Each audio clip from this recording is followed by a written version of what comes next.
Well, welcome back. We are moving from vision to reality this week in our ICF home, and we're going to talk about a few details that were on the drawings, and now we can actually see them live and in person.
Welcome to the front door. We finally have a front entryway, although we're missing about 6 feet of backfill and some steps, so it's quite a leap down from here. But we'll take care of that soon. This area is an unconditioned space, has a tremendous amount of light and big windows and large French doors at the end. We will have our summer kitchen out here. We'll do a lot of cooking out here, allow the breeze to come through. And we're going to plant a nice big tree right over there so that we get some shade in the summertime. But I think we're going to spend a lot of time out here in what would otherwise be called the entryway. I'm going to show you a few details about how we attach this to the house. Now, both these wooden structures, both the front entryway and the mudroom on the other end of the house, are attached to the concrete structure with these beams. Now, the way the builder did it is, these beams are made by 3 2x10s, nailed and glued together. And then what he did was, because we have 2 5/8 of styrofoam with concrete under that, is he notched out that beam, 2 5/8 inch, and overlapped it just about a foot, so he could drill that beam directly into the concrete structure here. It provides a lot of support, both vertically as well as laterally. And he did that on the other end in basically all the corners. Very, very strong connection to the house.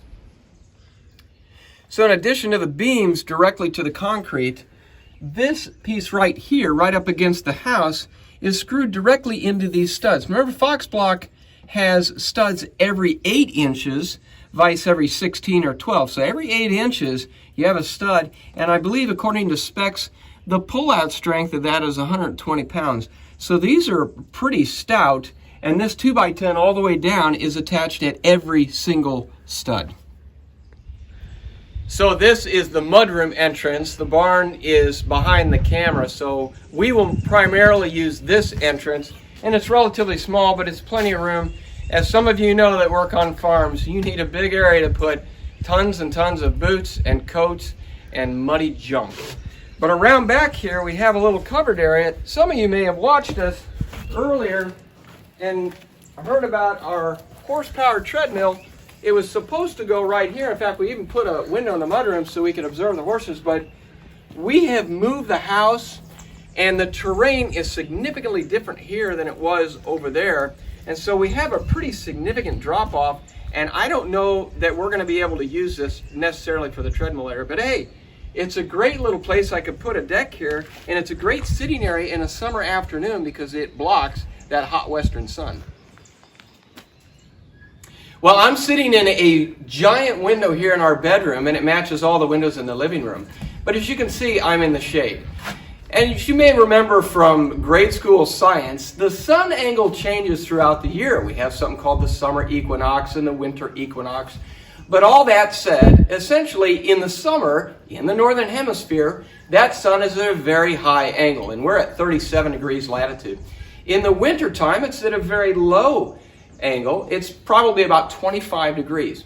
So we have designed these windows to take a tremendous amount of sunlight in the winter, that low angle sun, to heat up the house. And in the summer, it blocks out all that high angle sun and reflects the sun away so it doesn't heat it up. So here we are in early May. Now this shadow is right here, okay? And with the gutter, it's going to be about right there. And essentially, we will not get direct sunlight in these large windows from about now until August. Now in August, as the angle of the sun begins to drop, more and more sun is going to come into here until around October 25th, my bedroom and the entire living room will be completely flooded with sunlight all the way until March. Well, that here at 37 degree latitude is the winter time, and I certainly like the warmth of the sun. But then again, in the springtime, that sun begins to rise more, and the shadow starts coming further and further forward until it blocks out the sun.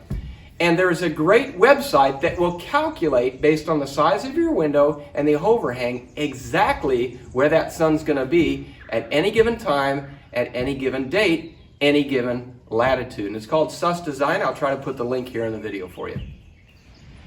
Well, as you can see, this week we're going to be tackling that roof up there, trying to get this structure dried in, and then windows go in after that. And boy, we have a great forecast this week. A little hot, but it's dry, and we have not seen dry in a long time. Now this ICF series is actually coming to an end because once it's all roughed in and dried in, we're going to move in and do all the finish work ourselves. But we'll probably transition more to the farm and the off-grid living. And hey, 10 months going and we're still alive. So this off-grid thing is working great for us. And we have 5 kids in the camper and 1 in college, so we're doing all right. Thanks for watching this week. If you haven't subscribed, please do so, because we want you to join us in our journey. And if you have subscribed, throw those comments at us. We love them. The readers love them. We'll see you next week.